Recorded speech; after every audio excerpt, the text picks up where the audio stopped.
Hi, I'm Connie from the Scarborough Public Library Youth Services, and I'm here to bring you another book bite. I just finished this book last night, and I really loved it, and I knew I wanted to do a book bite on it. It is called Genesis Begins Again by Alicia D. Williams. There are 96 things that 13-year-old Genesis Anderson hates about herself. She knows the exact number because she keeps a list. Like number 95, because her skin's so dark, people call her charcoal and blackie and eggplant, even her own family. And number 61, because her family is always being put out of their house, their belongings are laid out on the sidewalk for all the world to see. Genesis's father is an alcoholic and a gambler. The so sad opening scene of the book has Genesis coming home from yet another new school with a couple of friends she's finally made and finding all of the family's furniture out on the front lawn because they've been evicted again. The girls turn mean and make fun of her. She knows her family will have to move again. Genesis's mom is very light-skinned, and Genesis is like her dad, very, very dark-skinned. Her dad has cruelly told her when he was drunk that he had really wanted a light-skinned baby, and Genesis is not light-skinned at all. Genesis's grandmother tells her that light skin is way better than dark skin.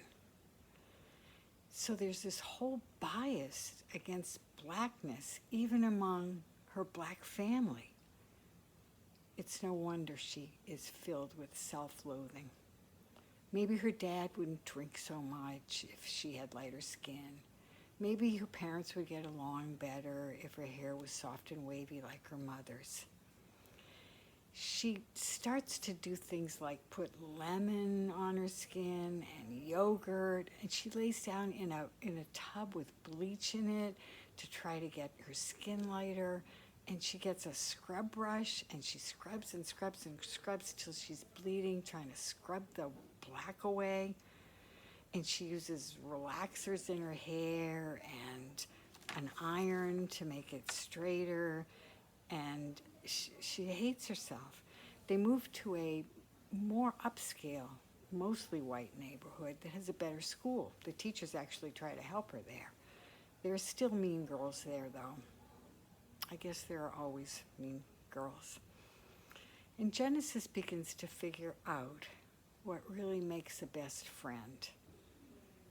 She's encouraged by a wonderful chorus teacher, Mrs. Hill, one of my favorite characters in the book, who gives her CDs to listen to of all these great black women singers, Billie Holiday, Etta James.